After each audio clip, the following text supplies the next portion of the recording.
அண்மை செய்தியை பார்த்துக் கொண்டிருக்கிறோம். நெல்லையின் பிரபல ஹல்வா கடையான இருட்டு கடையை வரதட்சணையாக கேட்டு மிரட்டுவதாக உரிமையாளர் கவிதா சிங் புகார் அளித்திருக்கிறார்.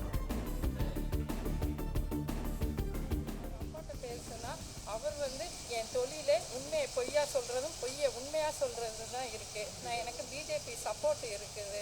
இது போக எனக்கு பிஜேபி தெரியும். அவங்க மாமனாரும் அந்த பையனும் சேர்ந்து தான் அவங்க கார்லேயே வந்து நீ உங்க அம்மா அப்பாட்ட போய் எல்லாம் எழுதி வாங்க ஒரு டாக்குமெண்ட்டையும் நான் வந்து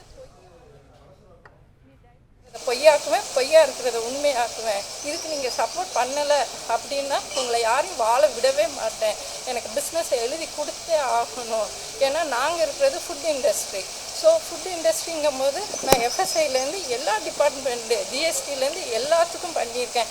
நேற்று ராத்திரி கமிஷனர் ஆஃபீஸ்லேருந்து அவங்களுக்கு என்கொயரி போன பிறகு ஒரு ரிப்போர்ட்டருக்கே கூப்பிட்டு அவங்க வந்து மிரட்டியிருக்காங்க. நீங்கள் இங்கே வந்து இருக்கும்போது எத்தனை ஃபோன் கால்ஸ் நீங்களே வந்ததை பார்த்துருக்கீங்க. எல்லாத்தையும் நேற்று எனக்கு மிரட்டிட்டு டெலீட் பண்ணிவிட்டு இன்றைக்கி காலையில் சாரி அப்படின்னு சொல்லி அகெயின் வந்து மெசேஜ் இது எல்லாத்தையுமே உங்கள்கிட்ட நான் கொலை பண்ணிடுவோம் அப்படிங்கிறதையும் வந்து சொல்லி பண்ணியிருக்காங்க. அதுக்கப்புறம் அவள் இங்கே வந்தப்போ தான் எங்களுக்கு தெரியும் அவங்க மாமனாரும் அந்த பையனும் சேர்ந்து தான் அவங்க கார்லேயே வந்து நீ உங்கள் அம்மா அப்பாட்ட போய் எல்லாம் எழுதி வாங்கினா தான் வரணும்னு. இவள் போக மாட்டேன் அப்படின்னு சொல்லியிருக்கா. நீ டைவர்ஸ் கொடுக்குற அப்படி இல்லைன்னா இல்லை நான் கொடுக்க மாட்டேன், இல்லை நான் லிவிங்கில் உன் முன்னாடியே வந்து வாழ்ந்து காட்டுவேன் அப்படின்னு. அவர் அப்பாட்ட பேசுனா அவர் வந்து என் தொழிலே உண்மையை பொய்யா சொல்கிறதும் உண்மையாக சொல்கிறது தான் இருக்குது. எனக்கு பிஜேபி சப்போர்ட் இருக்குது.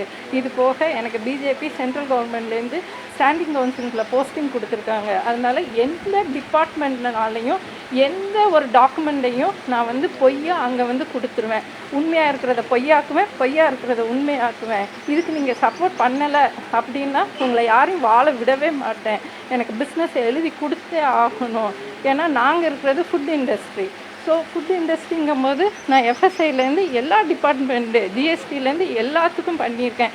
நேற்று ராத்திரி கமிஷனர் ஆஃபீஸ்லேருந்து அவங்களுக்கு என்கொயரி போன பிறகு ஒரு ரிப்போர்ட்டருக்கே கூப்பிட்டு அவங்க வந்து மிரட்டியிருக்காங்க. நீங்கள் இங்கே வந்து இருக்கும்போது எத்தனை ஃபோன் கால்ஸ் நீங்களே வந்ததை பார்த்துருக்கீங்க.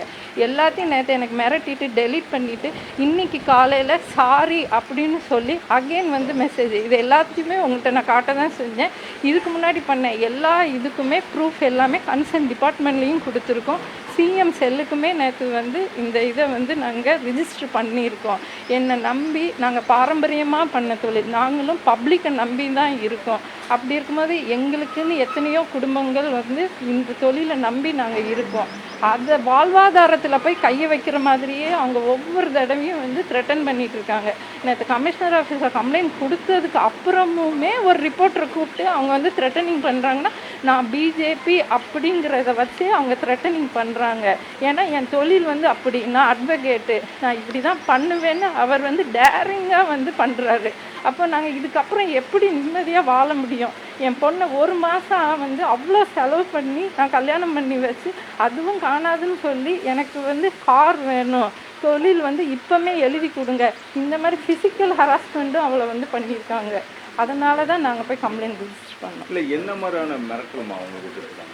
என்ன மாதிரினா என் பொண்ணை வந்து நீ இதெல்லாம் சொன்னேன்னா உன்னை நான் கொன்றுவேன்னு அவளை மிரட்டல். எங்களை வந்து பிஸ்னஸ் நீ எழுதி கொடுக்கலன்னா உன்னெல்லாம் வந்து நாங்கள் என்ன உண்டுன்னு பார்த்துருவோம். இதை கல்யாணம் தாலி கட்டி ½ அந்த மண்டபத்துக்கு முன்னாடி ரோட்டில் நின்று அவர் சேலஞ்ச் பண்ணார். உன்னை ஒன்றும் இல்லாமல் ஆக்கிடுவேன்னு சொல்லி எங்கள் சொந்தக்காரங்க முன்னாடிலாம் அவர் வந்து பண்ணார். அவரை பொறுத்த வரைக்கும் அவர் பையன்கிட்ட என்ன சொல்லி கல்யாணம் பண்ண வச்சுருக்காருன்னா நீ காசுக்காக கல்யாணம் பண்ணிக்கோ, அதுக்கப்புறம் நீ எவ கூடனாலும் இருந்துக்கோ அப்படின்னு சொல்லி கல்யாணம் பண்ண வச்சுருக்காரு. அது அவங்க 2 பசங்களுமே வந்து எங்கள்கிட்ட வந்து சொன்னாங்க.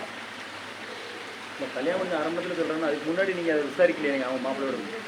சார் எங்கள் சொந்தக்காரங்க இப்படிலாம் வந்து த்ரெட்டனிங் பண்ணுவாங்கன்னு எங்களுக்கு என்ன சார் தெரியும்? நேற்று கமிஷனர் ஆஃபீஸில் போய் காவல்துறையை நம்பி நாங்கள் கொடுத்தோம். அவங்களும் அந்த கேஸை வந்து ஓகேன்னு சொல்லி எடுத்துக்கிட்டாங்க. அதுக்கப்புறம் அவங்க அங்கே போய் கால் பண்ணியிருக்காங்கன்னொடனே ரிப்போர்ட்டரே கூப்பிட்டு மிரட்டுதாரு. எதை கேட்டாலும் அந்த போஸ்டிங் சொல்லியே வந்து எங்களை த்ரெட்டனிங் பண்ணிக்கிட்டு இருக்காரு. அது எப்படி சார் எங்களுக்கு தெரியும்?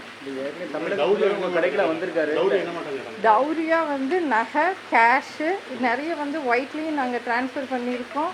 இந்த 1.5 கோடி ரூபா டிஃபெண்டர் கார் வேணும்னு புக் பண்ணிட்டோம். லேட் ஆகும்போது அதுவும் ஏன் லேட்டுன்னு சொல்லி அவ்வளோ டார்ச்சரு. என் பொண்ணை ஃபிசிக்கலாக ரொம்ப ஹராஸ் பண்ணிட்டாங்க. அவள் இங்கே வந்த உடனே நான் அன்கான்சியஸ் ஆகி காவேரி ஹாஸ்பிட்டல் அட்மிட் ஆகி இருந்தேன் 5 டேஸாக. அதுக்கு எனக்கு கவுன்சிலிங் கொடுத்தாங்க. அங்கேயும் ஹாஸ்பிட்டலையும் ரெகுலராக காண்டாக்ட் பண்ணி நான் அங்கே சிசிடிவி வச்சுருக்கேன், எந்த மீடியா வந்து என்ன பண்ணிருன்னு சொல்லி. எங்களுக்கு மீடியா தான் சார் சப்போர்ட்டு பப்ளிக்கு. ஏன்னா நாங்கள் வந்து கவர்மெண்ட்டை வந்து நம்புகிறோம். அதனால தான் கவர்மெண்ட்டில் சிஎம் செல்லுக்கு வந்து நான் வந்து அனுப்பினேன். எனக்கு தமிழக முதலமைச்சர் வந்து இதுக்கு எனக்கு ஒரு பதில் வந்து எனக்கு தயவு செய்து பண்ணி கொடுங்க சார். நான் உங்களுக்கு மீடியா மூலியமாக ஒரு ரிக்வெஸ்ட் கொடுக்குறேன். என் பொண்ணோட வாழ்க்கை எங்களோட வாழ்வாதாரம்.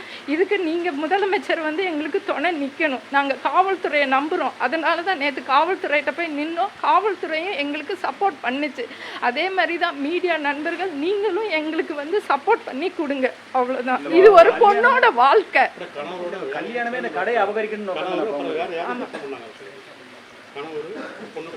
பொண்ணோட கணவர், மாமனார், அவங்க மாமியார் ஒரு வாஷிங் மிஷினுக்காக முதற்கொண்டு அவளை வந்து டார்ச்சர் பண்ணியிருக்காங்க. இல்லப்பா, முதலமைச்சர்கிட்ட உங்களுக்கு பாதுகாப்பு கேட்டு கோரிக்கை ஆமாம் ஆமாம். அது ரிக்கார்டிக்கல் அதுவும் பண்ணியிருக்கீங்களா முதலமைச்சருக்கு? முதலமைச்சருக்கு சிஎம் செல்லுக்கே நாங்கள் வந்து ரிஜிஸ்டர் வந்து பண்ணியிருக்கோம். நேற்றே வந்து கம்ப்ளைண்ட் வந்து ரிஜிஸ்டர் பண்ணிட்டோம். தயவு செய்து எங்களுக்கு பாதுகாப்பு கொடுங்க. எங்களுக்கு நாளைக்கு எந்த ஒரு விஷயமா நடந்தாலும் அதுக்கு அந்த குடும்பம் தான் பொறுப்பு. நான் இதை முதலமைச்சர்கிட்ட கோரிக்கையாக வைக்கிறேன். அவ்வளோதான் சார். அவளுக்காக அடிமையாக இருந்து அவளுக்கு எதாவது செய்யலைன்னா உன்னை சூசைட் அளவுக்கு நான் உன்னை த்ரெட்டன் பண்ணிடுவேன். அண்ணனும் தம்பியும் சேர்ந்து என்னைய டைவர்ஸ் கொடுத்துரு, உன் வாழ்க்கை இவ்வளோதான், நீ டைவர்ஸ் கொடுக்குற அப்படின்னா அந்த பொண்ணோட லிவிங்கில் இருப்பேன். அவங்க அப்பாவும் அந்த அண்ணன் தம்பி 2 பேரும் சேர்ந்து உங்கள் அம்மா கிட்ட இந்த ரூபா வாங்கிட்டு வந்து மிரட்டி என்னை அனுப்பிட்டாங்க அவங்க வண்டியிலேயே. உங்களுக்கு ஏதாவது உயிருக்கு ஏதாவது பாதுகாப்பு இல்லைன்னா அங்கே ஏதாவது உங்களை ஏதாவது ரிட்டர்ன் பண்ணாங்களா? அப்படி ஏதாவது பண்ணியிருக்காங்களாம்மா? அவங்க எனக்கு கொலை மிரட்டலே பண்ணியிருக்காங்க சார். ஃபிசிக்கலாகவும் இது பண்ணியிருக்காங்க. பிளே ஸ்டோர் மற்றும் ஆப் ஸ்டோரில் இருந்து பாலிமர் செயலியை QR கோடு மூலம் பதிவிறக்கம் செய்யுங்கள். செய்திகளை உடனுக்குடன் பெறுங்கள்.